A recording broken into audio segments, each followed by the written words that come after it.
Hello, everyone. Welcome to today's speaker series. I'm your coordinator, Danielle Mezzanato, and I'm excited to see you all for our last lecture of this fall semester. Today's Slido code is hashtag Budge Lecture. Please go on to Slido and be sure to add your A number and name for attendance if you're receiving attendance for this talk. But also check out the Q&A section. There's an opportunity for you to ask questions as well as to like questions and have those voted up for our Q&A at the end. Today, I have the pleasure to announce our speakers. And beyond our speakers, this is also a special lecture. It's the Vern Budge Lecture for this fall semester. And coincidentally, our speakers know the Budge family fairly well. The Vern Budge Lecture recognizes a distinguished alumni and emeritus professor here at the Department of Landscape Architecture and Environmental Planning. Vern received his Associate of Science from Snow College in 1959 and his BLA from Utah State in 1965. He received his MLA from the University of Illinois in 1967. He is a charter member of Sigma Labna Alpha and the National Honor Society for Landscape Architecture. Vern was a full-time faculty member in our department here for 36 years, from 1967 to 2003, and was one of the major participants in building the department's national reputation for quality education. Vern's teaching focus included advanced design studios, landscape construction, and a variety of courses in site design and planning. He was often recognized as the department's Teacher of the Year and Advisor of the Year. Much of his success in the classroom came from his belief that the practical application of classroom information is the best teacher.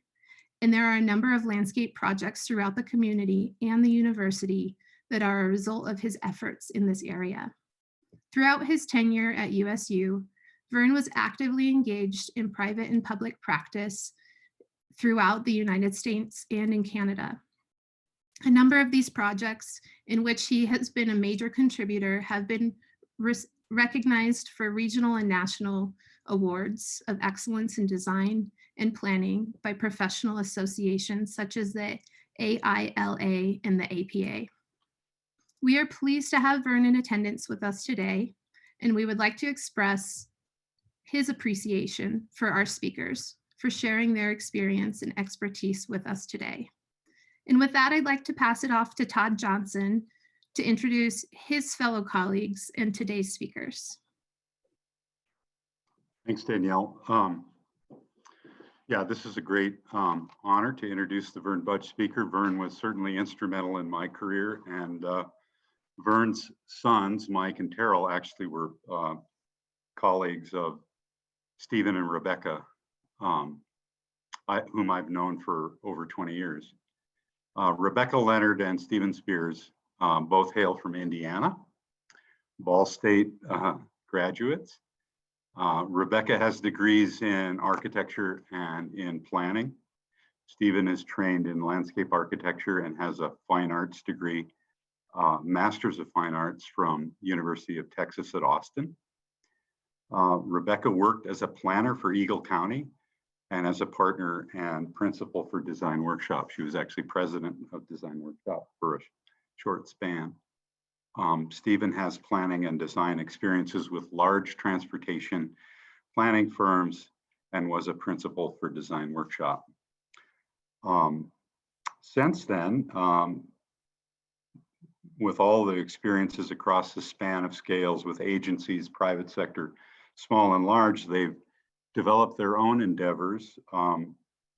Rebecca founded a firm that is now, I think, 5 or 6 years old, Lionheart Places.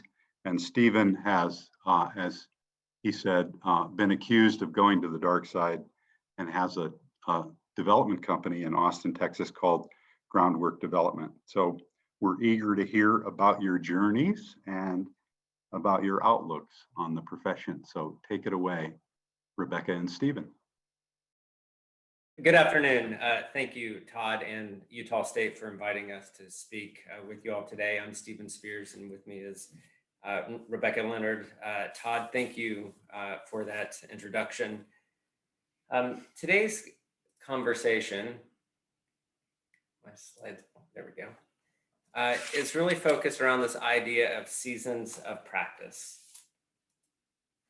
We as humans have seasons. In circumstances, we're in the spring, where new life and energy emerges. Sometimes we're in summer, where the strength and growth is present and readily available. Sometimes we're in autumn. Life is beginning to contract a bit. And sometimes we're in winter, where there is darkness. What our lives and careers have taught us, probably more than anything, is that ultimately we're one organism, humanity and ecology as one. We need our connections with nature. Just like in nature, when death occurs, it brings new life. That is in giving that we ultimately receive. So I'm going to start off by taking you through a journey from our childhood up, and then we'll move into some of our work and talk about our endeavors today. But Rebecca and I both grew up in small town Indiana. Rebecca grew up next to a forest and declared it her playground by the year of 1976. I grew up across the street from a 2 square mile cornfield and declared it my playground by 1979. It's important to recognize those childhood years of measuring our fun by the amount of hours that we were outside of our house, and more importantly, the amount of dirt we had underneath our fingernails. That was a sign of success. That was a sign of fun.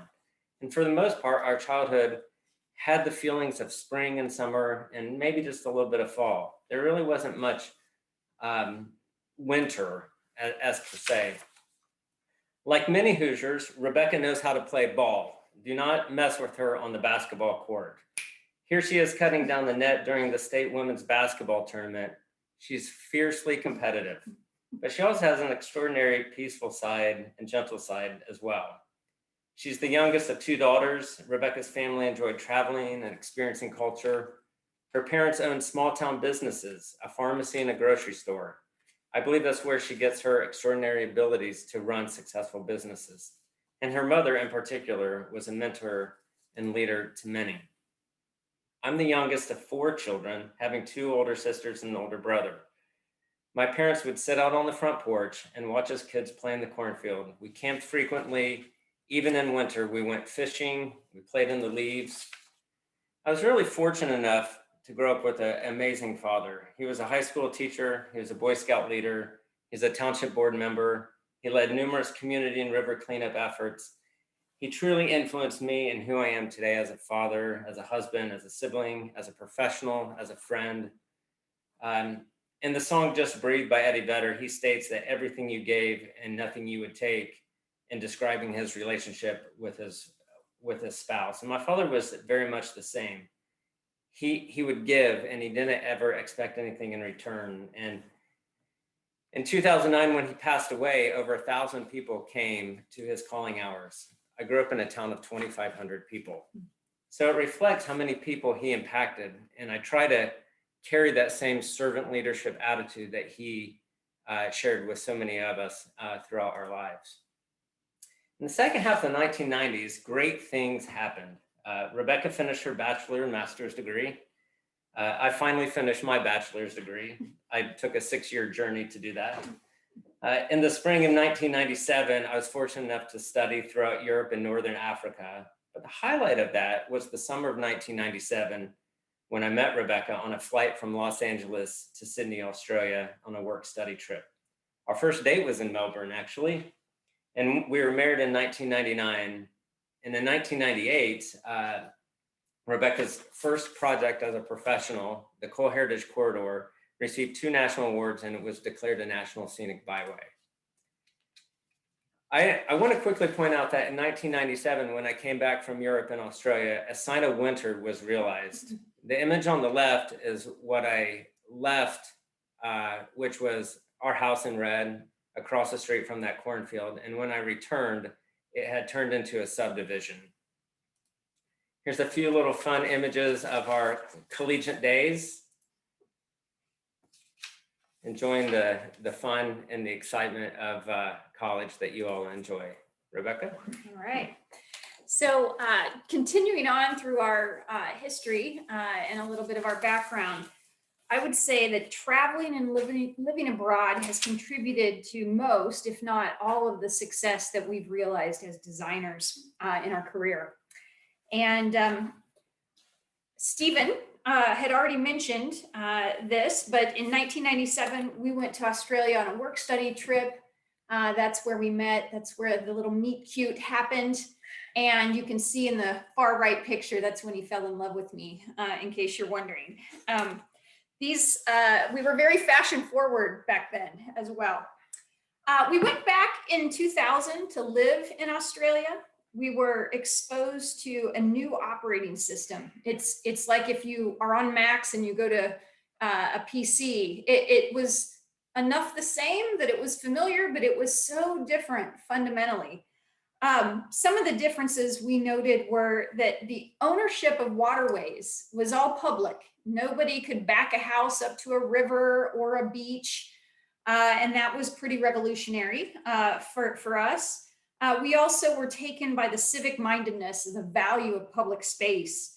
The travel really related point of view about everything. So Australians travel so much that they were easily able to conjure up like best practices from all over the world, because many of them had traveled outside of there. And for two kids from the Midwest, that was kind of new for us. This is a park that Stephen worked on. It's a master plan he did for the historic Bendigo park called Rosalind Park. It's about a 2-hour train ride from Melbourne. While he was doing that, I was urban designer for Bayside City Council. I got to see the impacts of land use planning run by the state instead of the cities. So at one point, right before we had moved to Australia, the government had clawed back all the land use powers from the cities. And so the state was running land use for the state of Victoria.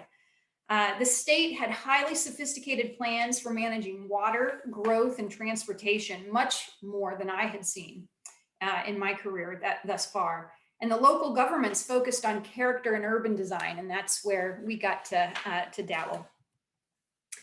So then in 2001, we moved back from Australia and we found ourselves in the Mountain West. And this was also a foreign environment for two kids from Indiana. Mountains outside of every window, the types of vengeance that Mother Nature could strike with was awe-inspiring for us. Stephen started with a company called OTAC and did long-range planning for Eagle, and I did long-range planning for Eagle County, which is where Vail and Beaver Creek is. We very quickly gravitated to Design Workshop and their Aspen office, and we benefited from learning from all the founders of Design Workshop: Joe Porter, Don Ensign, Richard Shaw, Kurt Culbertson, and Todd was just down the hill in Denver when we needed his inspiration. So Stephen did some jaw-dropping work on the residences at Little Nell at the base of the gondola in Aspen. And these are a few photos of the roof decks and the après-ski decks. It was a great opportunity to be artful and inspired for Stephen. So he was able to work on art pieces. And this really then was foreboding for his desire to go back to get a master's in fine arts. It was in Aspen that Stephen first worked with Richard Shaw, and together they won the National Award for the Woody Creek Gardens, which you can see here. This is also where he experienced the value of strong detailing and the importance of staying on in construction observation and really working hard to make sure that the execution of the design is brought forward as planned. Meanwhile, I was helping Avon, Colorado, historically a bedroom community for Vail, but now it was coming into its own because a gondola was coming down from Beaver Creek into the center of the city for the first time. And so we completed a master plan and helped pull together some public investments in streets and public spaces. This is Lake Street and the transit center that we designed. And then the expenditures that they were putting into their public space, being kind of a new city, really formed the nucleus of the identity of this new destination in the Eagle Valley there. So that was fun. Great, thank you, Rebecca. In 2007, Rebecca and I left Aspen and moved to Austin, Texas, where we are today. And the reason originally was so I could go to graduate school. I remember leaving in August of 2007. We had a calendar for 20 months. We were going to go to Texas, cross the Mason-Dixon line, and head right back. And we're still here today. So that plan didn't quite fully reveal itself the way that we thought it was going to. But we're very happy here in Austin, and it's a wonderful place to be. In this block of time, Rebecca and I both became principals, and she led the establishment of the Austin Office of Design Workshop. However, just as we opened up Design Workshop Austin's doors, the sign of winter emerged again, and this one was called the Great Recession. By January of 2009, winter had fully set in, and it was a 3-year-long winter. My father had unexpectedly passed away in 2009. The recession was strangling our profession. I was admitted to MD Anderson Cancer Center. Rebecca's mother passed away, but there was a bright light in all of that, and our wonderful daughter, Pearl, was born. So those 3 years were really a tough moment, sort of in the seasons of life. But with every season comes change. Winter had taught us that life is too precious to take for granted. How Rebecca and I had an extraordinary mentors within our family and in our profession, and it was time to carry on that legacy. Design is a gift. It's not about us at the end of the day, it's about what we give to people. What we give as designers is something, and what gets built is something that society lives with for the next 50 years or 100 years.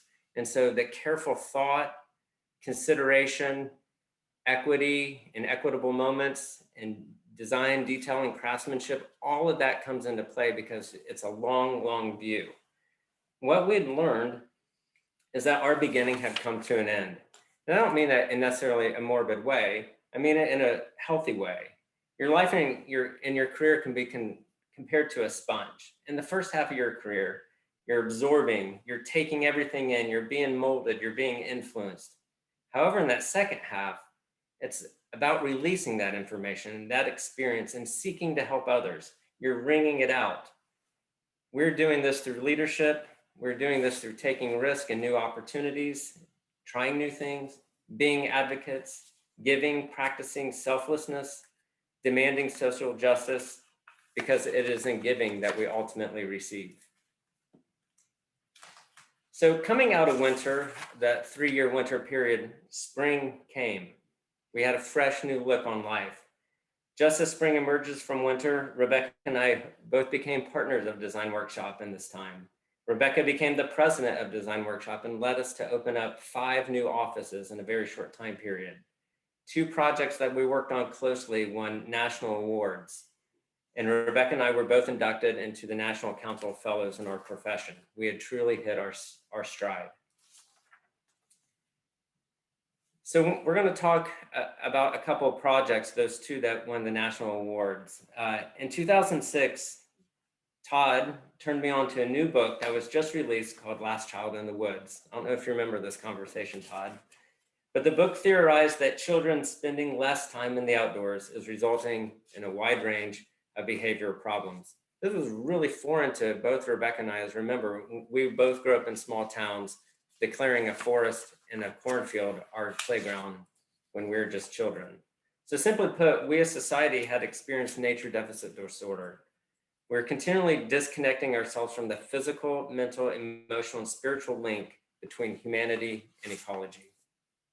Some of the interesting statistics include that children are spending about 8 hours a day on electronic media, and teens are up to 12 hours a day, or half of the entire day on media. Now, the reality is the pandemic has caused that to even go up more. We have massive obesity problems in the United States. 70% of children are vitamin D deficient to some level. 50% of preschoolers are not taken outside every day to play. 37% increase in ADHD in our nation in the last 20 years. And parental fear is the #1 reason of child's isolation in nature. So we took that idea and those thoughts that were running around our brain, and in 2012, Rebecca and I led the Houston Arboretum and Nature Center master plan and design efforts when we were principals at Design Workshop. You see, Houston is just like many other seaside cities. It had been the recipient of a massive pendulum swing of extreme weather. In 2008, Hurricane Ike had made landfall, bringing over 12 inches of rain at the Arboretum in just 12 short hours. However, in less than 30 months after that storm, Texas entered into the worst drought ever recorded in history. We ended up getting only 14.8 inches the entire year, nearly the same amount of rain that happened in just one storm event with Hurricane Ike less than 30 months prior to that drought hitting. So as a result, the Arboretum literally lost thousands of trees, and in Texas, we lost 5.6 million trees in our urban forest. The master plan created a resilient landscape and the educational platform that was driven by the ecosystem and ecotone edges of this idea of woodland, prairie, savanna, and riparian landscapes. This decision to develop a plan was a result of a forensic level of ecological analysis and closely listening to what the land was telling us. But it started with a macro view first. We were asking ourselves, where does Houston sit in the entire ecoregion? And Houston's actually at the pinpoint of 4 different ecoregions coming together. And so that helped us to understand what might be going wrong, given that this site was severely forested, and then after the drought, they lost significant amount of trees. And what we learned is that the majority of the site was actually a savanna at one point in time. So when we started the project, only a year after the drought, there was approximately 60% tree mortality on the entire Arboretum property with very minimum ecological diversity. But what we're aiming to do is intensify that diversity through restored woodland, prairie, savanna, and riparian landscapes in enhancing the pedagogical experience. We analyzed a variety of ecosystems, stacking them much like a traditional McCargian system to try to understand what was actually causing certain areas to be resilient from the drought and the flooding, and why certain areas had such high mortality rates. And what we were seeing is that the northern half of the site, the soils were actually more predominantly for growing of prairie and savanna, even though it was heavily wooded because of human influence, because it was a arboretum. But what we're also seeing, and more interestingly, is that there was a microtopographic phenomenon that was happening on the northern half of the property, commonly known as the pimples and dimples. A series of dimples or depressions ranging from 2 inches to about 8 to 10 inches in deep complemented the adjacent pimples, or the slight berming that was also about 2 to 8 inches tall. So at any point in time, there might be about a 16 to 18 inch differential. And what we were seeing is that the trees that had been growing in the dimples, they actually perished during the drought because they had shallow root systems, whereas the trees that were growing on the pimples actually were resilient because they had deeper root systems. And so it was really interesting to get down to that forensic level of a survey that got down to 2 and 3 inch intervals. We developed a long-term strategy for capital improvements and reclamation, for which the first 2 phases are now complete. And these next 2 slides I had to put in because Todd, I think, will be proud. It's a reminder to draw and make and use your brain and use your hand. They're physically connected to one another. Make that happen. This is one of the great tools that we learned from Todd when he was at Design Workshop, when we were all at Design Workshop. These are sketches of the Children's Discovery Playground area, which will start construction next year. The playground sketches that I put together is built on this idea of accentuating the human sensory environment in a woodland and prairie, savanna, and riparian story, so that children, as they work through that space, can understand the ecology aspects, but also enjoy the idea of play.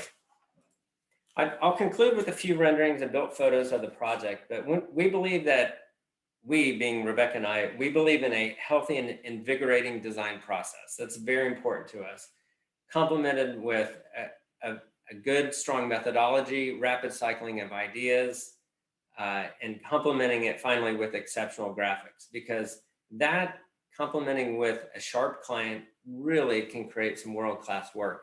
So this image here on the screen, for instance, is where the pimples and dimples occur. So this boardwalk going over the dimple, going to decomposed granite with the pimple. or the woodland riparian area, where we're trying to set a vision and a tone of actually taking advantage of the topography of the site, which is unique in Houston, as a way to embrace and get people into the landscape. Rebecca? All right, sure. So we trailblazed from Austin into Louisiana when we successfully competed for the Lafitte Greenway Master Plan and Corridor Revitalization Strategy. This career-defining project won an Award of Excellence in Planning and Design from ASLA in 2013, as well as several state and planning and design awards. So a little bit about the Greenway. The Greenway is a 3-mile greenway stretching from the backside of the Vauquerets, which is otherwise known as the French Quarter in the city, the historic core of New Orleans. And it passed through 9 very diverse neighborhoods. On one end, you had a very low-income neighborhood, but historically significant neighborhood called Treme, the home of jazz. On the other end is Navarre and Mid-City and some of New Orleans' most wealthy neighborhoods. So we had everything. We had the whole spectrum of incomes and ethnicity in the city. This piece of land was a derelict piece of land, a vacant industrial piece of land. A group of dedicated stakeholders saw this project as key to rehabilitating the city of New Orleans after Hurricane Katrina, which happened in August of 2005. During that hurricane, there were 125-mile-per-hour winds. 80% of the city, New Orleans, was flooded, under 8 to 15 feet of water in some places. 1,500 fatalities due to this storm in New Orleans alone, and over $70 billion worth of damages. And this was going to be their ray of sunshine, their spring. So a little bit about the history of the Greenway. You know, in its natural state, it would have been a cypress forest. And in the early 1800s, the settlers of New Orleans built the Carondelet Canal, which was a pathway for freight to get in and out of New Orleans, which at that time basically consisted of just the French Quarter. And Basin Street in New Orleans, the famous Basin Street, gets its name from the basin of the Carondelet Canal for the turning basin. In the early 1900s, much of the canal was filled in to build a railroad that would more efficiently serve the French Quarter and the city of New Orleans. And in the early 2000s, the railroad was partially abandoned. This was before Katrina. There was one train that came about halfway down the distance of the Greenway, and it came about every 2 weeks sporadically just to deliver a load of bricks to a brickyard. And in 2005, Katrina hit. FEMA used the land as a staging area for temporary housing and services during the recovery efforts. Todd, Stephen, and I have always agreed on the importance of metrics and measurable results. And these are some metrics that we found really inspiring early in this project. 100% of the corridor, of the Greenway corridor, which we defined as a half mile on either side of the Greenway, was in the floodplain. 75% of it was below sea level. Some of the opportunities to mitigate for these first two metrics were impervious cover and existing tree canopy. And as you can see, those numbers are pretty bad. So we worked on those throughout the course of the project. By the time we got started, 6 years of talking had occurred in this town. You know, many organizations had come down to New Orleans to bless them with their planning. And some of them were great, and some of them created a lot of problems in the city. Like, for example, ULI came down and they put green dots on people's properties they thought should never be developed again. So we were told early on, never use a green dot on this project. The city was doing a comp plan. They had a stormwater master strategy that they were working on, and many other planning efforts. So people were exhausted of talking. And so we really had to define a really robust outreach effort. We had to keep people focused on implementation so that they had hope that this would not be just another round of talking, that this was going to get us somewhere.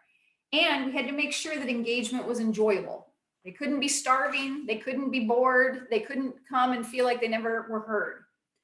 So the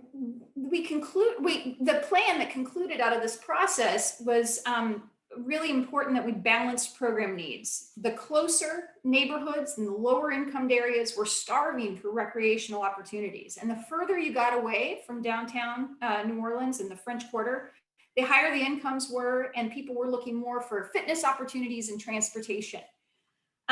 So lucky for us that the Greenway and the form of the Greenway actually fit well with the program needs. On the one end where they were looking for a lot more programming like tennis, basketball, pool, and sports fields, we had the geometry to actually fit it in there. And on the other end, we could lean more on trails, dog parks, community gardens that can fit in a lot of closer spaces. While the vision was coming together, the adjacent Lafitte Faubourg public housing project was being redeveloped into mixed income housing. The corridor revitalization plan that we were working on envisioned how adjacent properties like this one and others could interface with the Greenway in a positive way so that it's not in someone's backyard, that it's actually open and feels very much part of the entire community. So the corridor plan linked parks to ensure that 100% of the residents were within a short walk of parks and trails and that everybody had good recreational programming nearby. Adjacent buildings were reused to encourage, support and energize the Greenway. This was a city sign shop that was basically a junkyard for the city that is retrofitted into a marketplace and pavilion. Warehouses were envisioned to be turned into breweries and bike shops. In addition to all the systematic changes that the city was investing in to deal with stormwater management in the city, such as the levees, they've really invested a lot of money in the levees. The plan envisioned a role for stormwater storage here in the Greenway and the corridor. So the remaining segments of the canal sat almost empty, and we envisioned how those could be used as part of the stormwater strategy. The play fields were multi-use facilities where they detained 25-year storm events.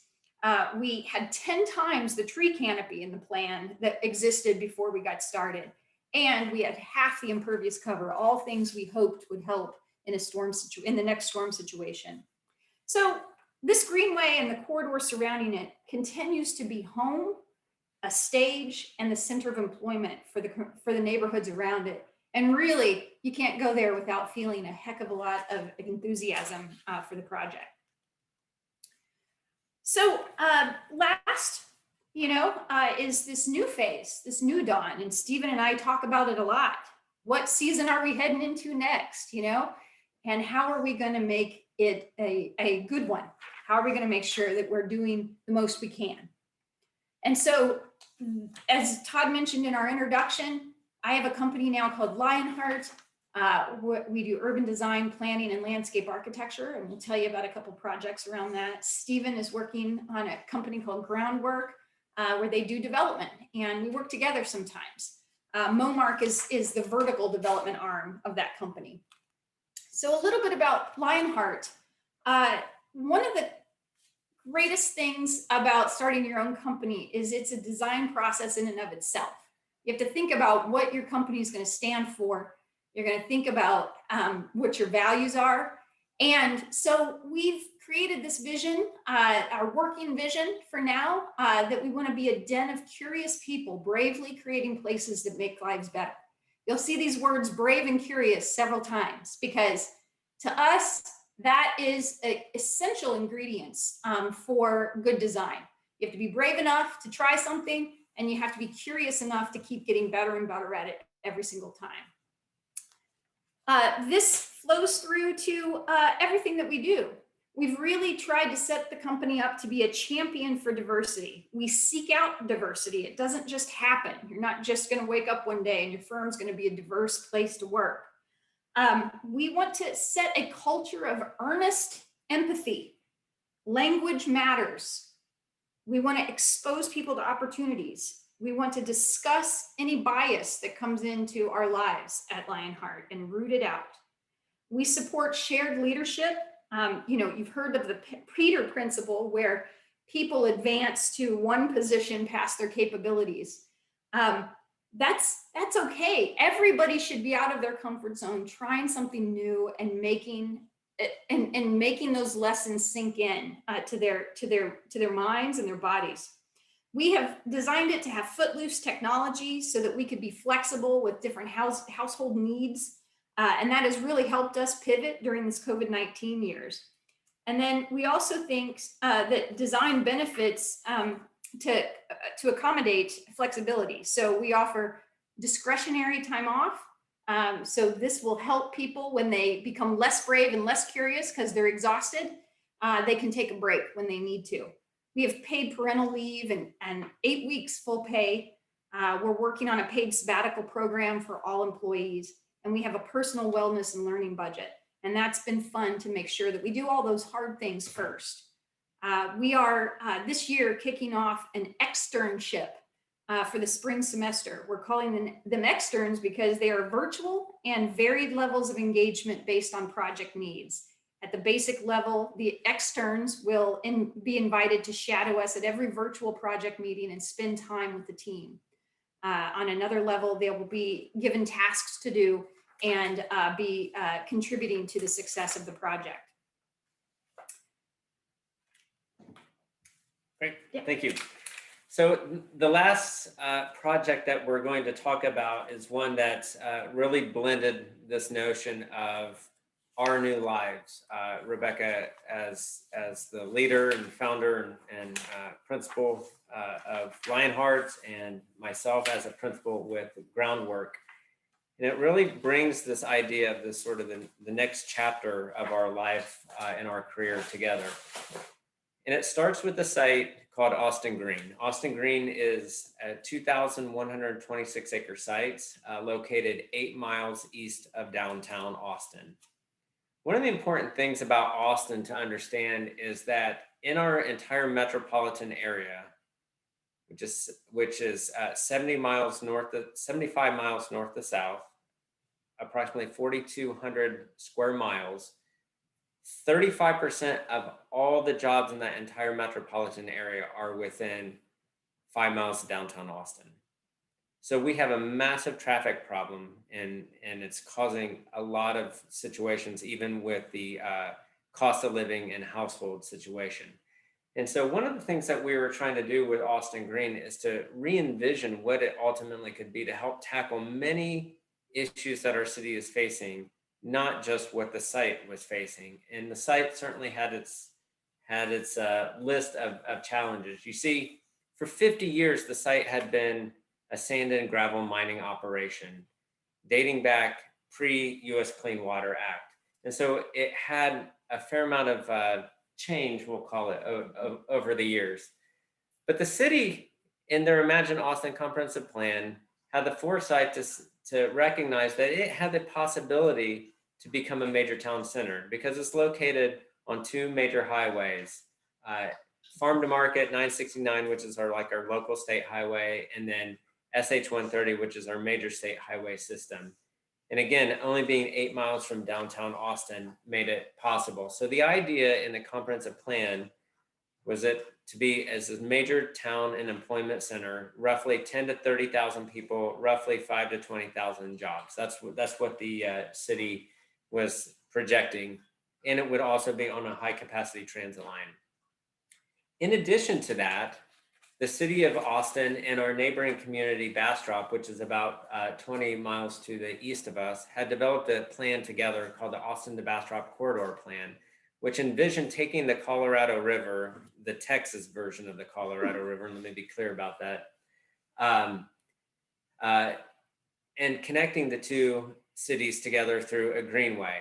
This area is primarily lowland Colorado River floodplain. And so it's actually had a fair amount of sand and gravel all extracted all the way up and down the corridor because of its great deposits along the corridor itself. But the history of this particular site is one that is quite interesting. The property has always been serving the needs of its inhabitants. Since the Tonkawa first settled the land and used it for hunting and gathering, shortly before the fall of the Alamo, Reuben Hornsby settled the site through a grant through Stephen F. Austin and made it primarily used for agriculture and ranching. And then after World War II was the first sand and gravel operation occurring on the site. Note that this is about 15 years before the U.S. Clean Water Act. And so the mining practices pre-U.S. Clean Water Act were pretty intense. I'm sure there's some places in Utah that probably experienced that as well. But what happened is by the 1990s and early 2000s, Austin was just absolutely taking off as a city. And so the sand and gravel extraction really kicked up and started to create more concrete with our new interstate system as well. But by 2014, Martin Marietta Materials, which is based in Raleigh, North Carolina, purchased the company who owned the land, which was Texas Industries, and they took control of the site. In 2017, municipal utility district legislation was approved at the state level and signed by Governor Abbott. And in 2018, our company joined a partnership with Martin Marietta to develop this property. And that's where I enter into this project. So in 2018, I was the principal leading this effort to develop a master plan entitlement with the intent of a 20-year to 30-year build out for this specific property. Here's how the mining history looked over time. So in the 60s and 70s, very little was happening. Notice they started right on the Colorado River, literally ripping out the riparian area. And then over time, other deposits were taken. You can see by 2008 how much it had grown. Approximately 90% of the site had some level of sand and gravel extraction. And it looks like this and like this.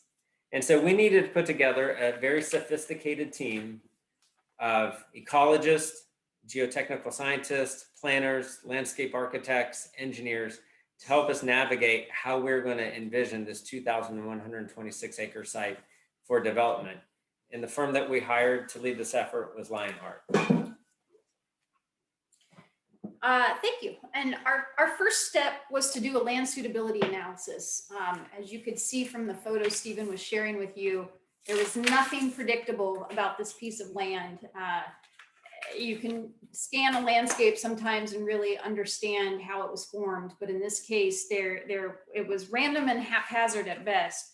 So using ArcGIS, we layered multiple site attributes to determine those areas that were most suitable, meaning the blue areas, and those that were the least suitable, meaning the red areas for development. And the floodplain played heavily into that, as well as some of the larger pits that were left that had habitat and other ecological services associated with them. So the vision of the project was to optimize community development and connections with neighborhood or with nature and ecology. And really where those cross is where we thought the magic would happen. And so we worked hard to build a plan that would connect people to nature in a variety of different formats, from river recreation to recreation on the banks and inward into the center and the core of the community. This plan reveals the original vision to build upon the natural assets of the site. We were envisioning 12,800 units. If you're going to build, you got to go dense so that you can make this transit oriented.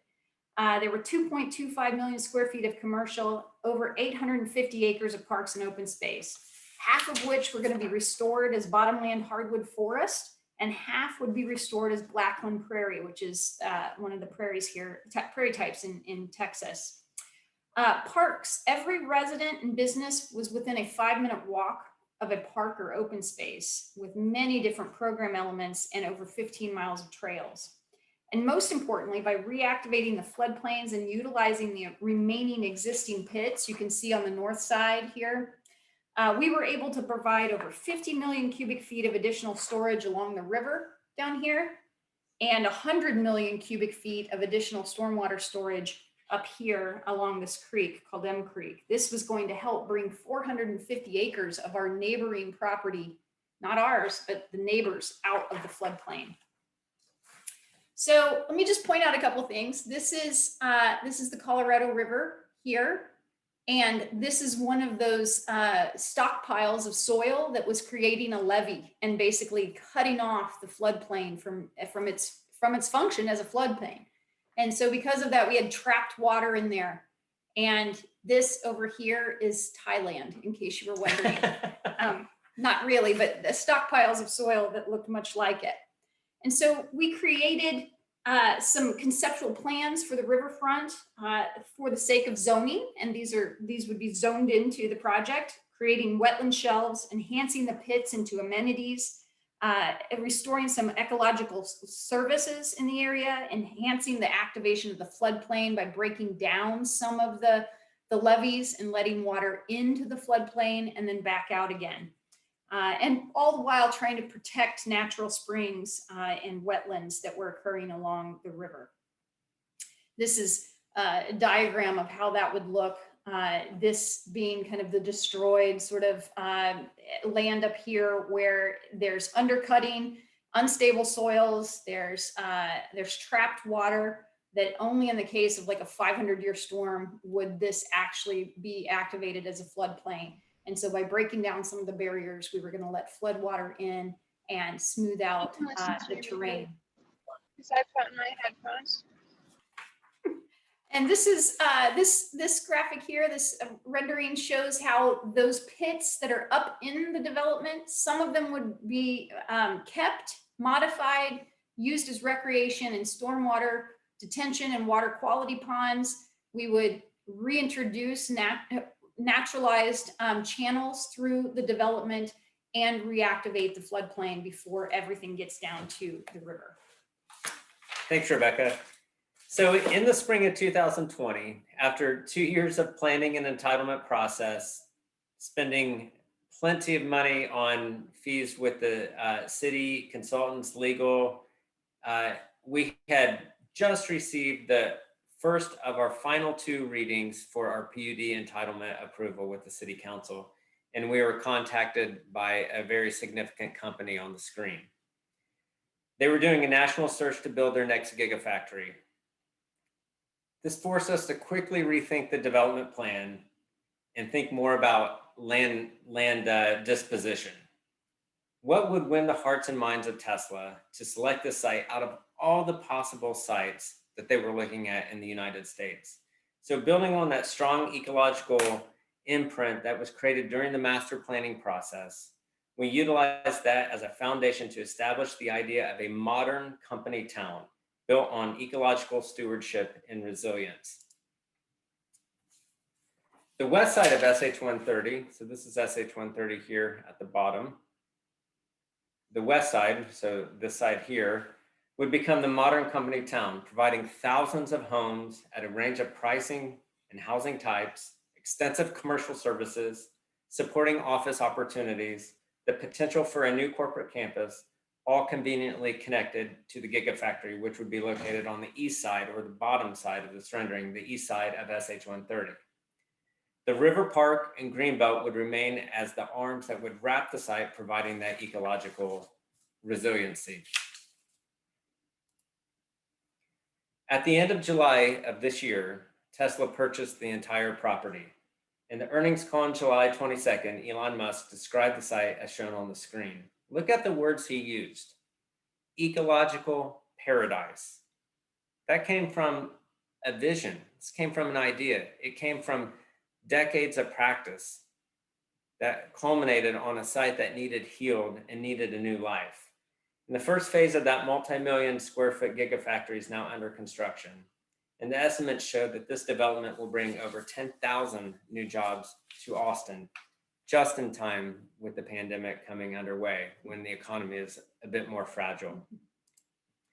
So here's the charge for you, to each of you. Every person in this room, every person on the Zoom call goes through various seasons of life. Some seasons may be easier than others, but it's not necessarily how you deal with the season for which you are in, but more importantly, how you emerge out of that season to become a better person, to give more to others, to use your talents as a gift to make society and our planet healthier. We all have seasons. We have to learn and grow from those experiences. Thank you very much for having us today. Thank you.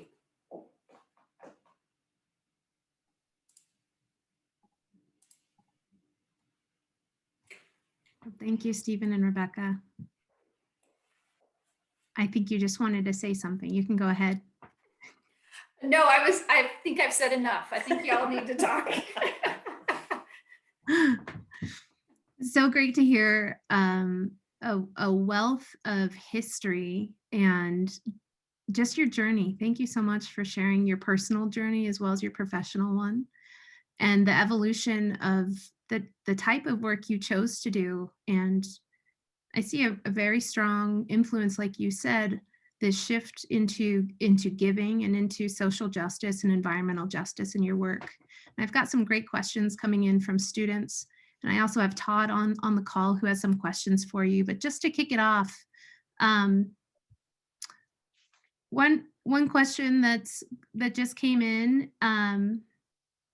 when wanting to take this approach, students that want to get into social or environmental justice work, and there's sometimes it feels like you're up against a wall, either with critics or staying motivated, when it can often feel as an advocate like you're always fighting.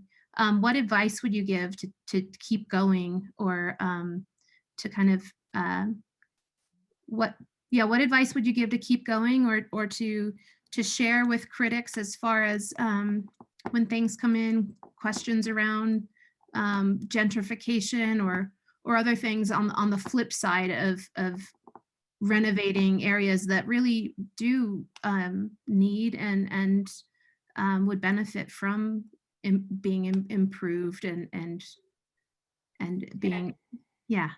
Yeah, I think, one of the things is, one technique people have tried is to, gosh, if we don't put any improvements in this part of the city, then, it won't push people out of it.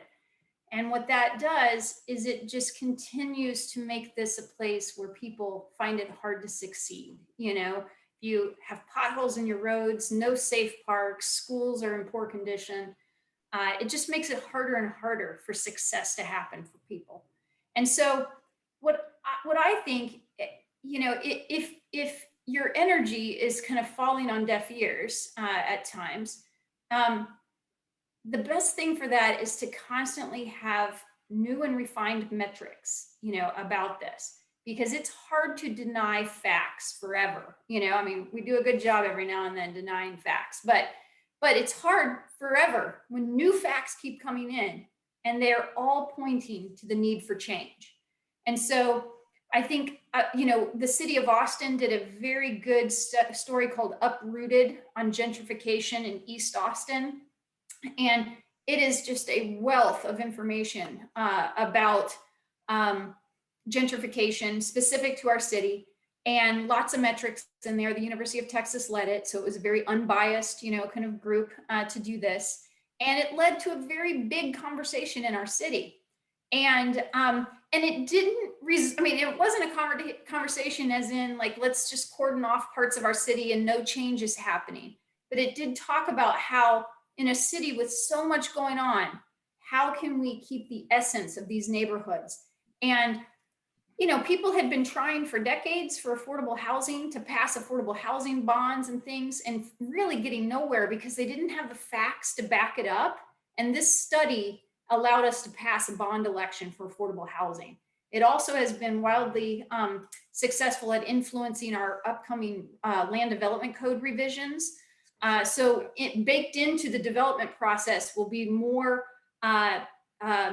tools for preserving affordability in neighborhoods where that is, essential. And so I think that that's all important things. So I just keep coming back to get your facts in order. It's hard to deny facts. And people can sometimes say, oh, they're a zealot and they're just overly passionate about this. But if you've got the facts and you just keep going at it, and you're going to make change eventually, When the Tesla announcement happened, there was a lot of concern, and I think there remains a lot of concern about how that will impact land values and development in East Austin. You see, East Austin has always been sort of this land over there. And it's which is where we live, by the way. Yeah. So it's actually land over here. Yeah, right. But it's been a situation that even when you go back to the comprehensive plans from the early 1900s, though, there's literally language in about certain minorities have to live in East Austin and everyone else can live elsewhere. And so it's rooted in systemic racism. And so there is investment that is coming into play in East Austin, but the investment that had been of the past had been, well, that's the place where our trash dump is. Mhm. That's the place where our electric power plant is. That's the place where our airport is. You see where I'm going? This is the place where the sand and gravel pits were, Mhm. right? It was a different type of investment. Mhm. And so there was a concern about what Tesla would do and how that might raise the pricing. And one of the things that we tried to tackle through our entire Austin Green project was to focus on the things that we can control to our best ability as not developers, but community builders. That's what our company calls ourselves. We're community builders. We're not developers. It's a different definition in our opinion. And the tools that we have available to us deal with access to nature. We can do that. We have the power to do that. We can incorporate affordable housing into our PUD, and we did. We had affordable housing written into the zoning of our development.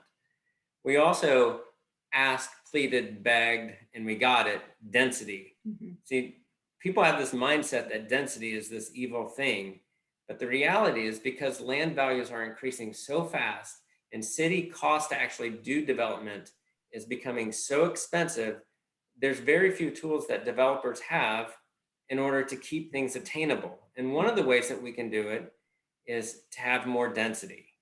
Because if you take an acre of land and you put 10 homes on it, that's 1/10, everyone's paying 1/10 of the price. But if you take an acre of land and you put 2 homes on it, therefore less density, it's more cost per unit. So that's how it ultimately originates.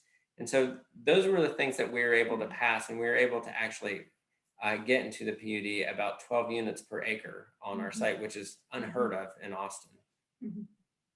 It seems like you guys are in and around the economics questions, and I know that Rebecca, as Eagle County planner, certainly addressed budgets and fiscal responsibility, but oftentimes designers think of economics as that kind of icky subject. And so what do our students need to know about economics? And like we keep saying, you need to understand the concepts of economics. You don't necessarily need to have an MBA, but you need to understand some of the things that you just conceptually explained, Stephen. So how do we get people to better understand how to make these arguments economically? So for years now, I've given a talk at American Planning Association conferences, state, national, about pro formas for planners. Because as a public sector planner, I was trying to get affordable housing regulations passed in Eagle County when I was there. And the big developers, they were fine with it. They understood, the dynamics of it, and probably, because they were doing big number of units, it was easier for them to spread that cost.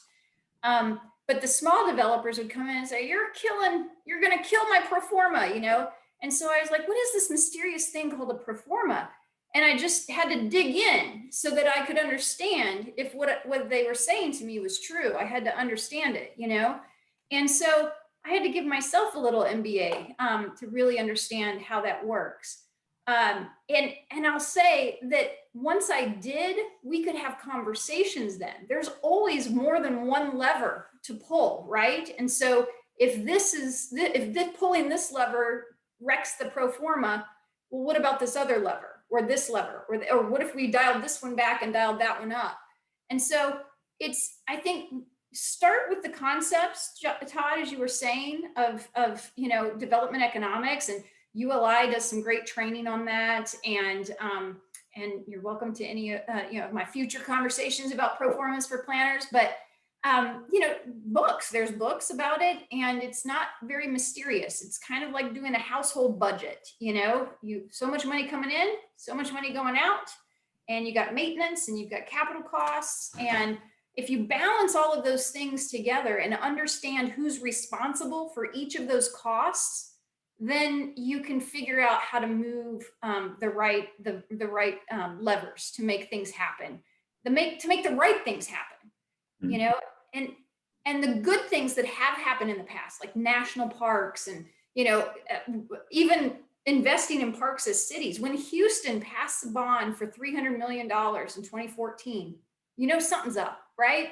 And it was because finally somebody understood, the city understood the value of being next to a park, you know, and they could convey that message to the voters, and the voters were like, you know, there's value being next to a park. And so that was what helped it get passed. So I think it's understanding those basics, I think. Todd, one question I have for you with Utah State as it relates to this, do you all participate in the annual ULI student competition? You know, we Heinz competition? Yeah, good question. One of our alum, that's not a planted question, by the way, but one of our alum, and he's a principal at CBRE in San Francisco, and he said, why don't we submit for the Utah Real Estate Challenge in Salt Lake City? And so our students every year have done that. And this past year, we had juniors that took second place against MBAs and all these big meanies at the University of Utah. We've actually won every year, and the students who take that have benefited immeasurably because they understand what a pro forma is. They can't do one themselves, but right? What we call a talking and a thinking knowledge of it, right? Thinking is the first level, talking is the next level, working is the third level. And so they actually engaged with MBA students from University of Utah. We tried to put together a grad team for the Heinz competition about 4 years ago with Carly, and we just haven't been able to succeed at that. So undergrad is difficult to do the Heinz with. Yeah, I reached out to Todd last December about the Heinz competition. And I had just learned about it, and at that point, the application was about 2 weeks away. So I talked with Todd last year about going out this year and putting a team together. So I think it could be a great way for us to get involved on that level. Let's do it. I have a question coming in from students, and I think it kind of relates to how you guys are sharing. You guys seem to be such problem solvers and to have a lot of solutions, and whether it's for advocacy or economics. One thing that a lot of our students are facing right now is wondering what the job market's going to look like when they get out, and what studio culture looks like now that we're online or in some type of hybrid. And I'm curious how you guys have problem solved in your own firm, and what studio culture looks like. How are you operating day to day? So March 15th-ish, we all went home. And because we had already designed our company to be very footloose, so that we could provide flexibility for people who needed to work from home periodically and work, flexible schedules, it was easy. We moved to a home environment. The hard part was making sure that we continued to feel like a team. So we purposefully built in communication touch points every day, Our team met once a week and kind of talked out everything, but each project team was meeting once a day. And then on Microsoft Teams, twice a day, we just sent out a little thing saying, here's what I've been doing this morning, or here's what I did this afternoon. And that was really helpful in the transition, because I think that was a time when a lot of other people in other industries and everything were sort of feeling disconnected. Our team felt very, very connected. And then we have slowly trickled back into the office as people feel safe to do so. About 2/3 of us are back in the office now, and that's been fantastic. And we have a series of protocols at the office about wearing face masks and washing hands and all that. And then but I can anticipate that we'll probably go and come back and go and come back. We've already had to do that a couple times because somebody, might have been in contact with somebody with COVID. So we've had to come back and forth. But The hard thing, I think, is the networking outside of our company has stifled a little bit.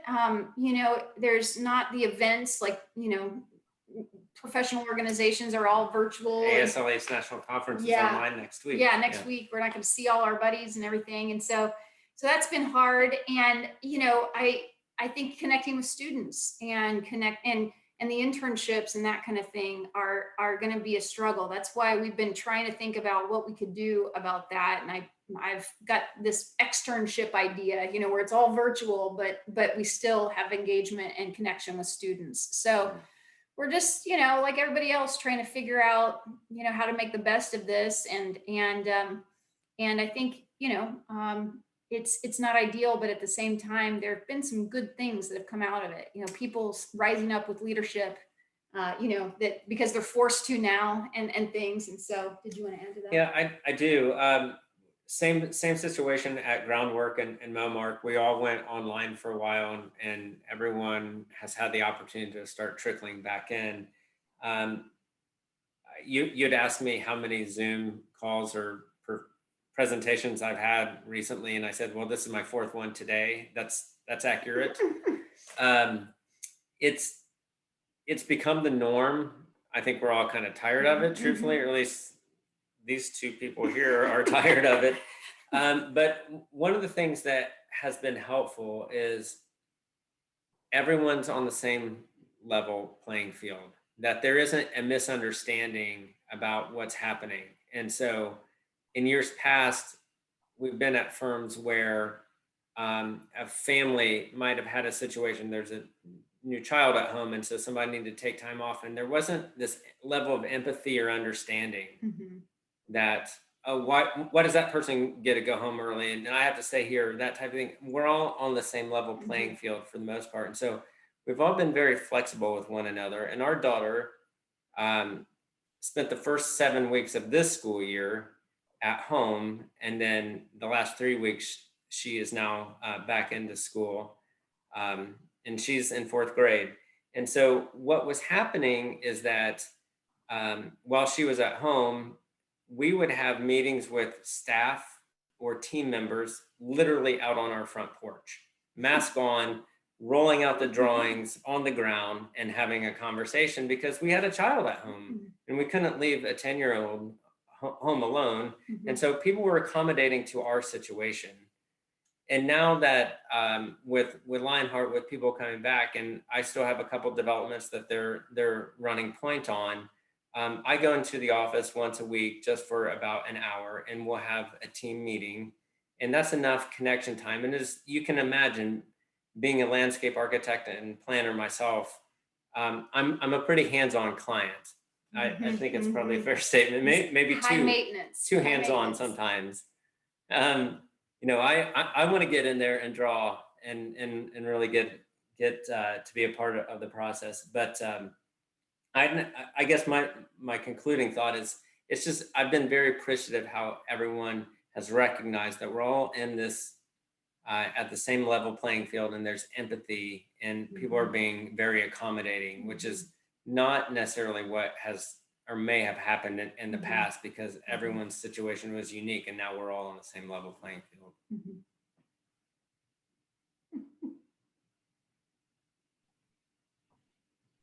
Well, thank you. I appreciate you sharing that. I'll maybe put a wrap on this. Thank you so much. I know Vern Budge is smiling.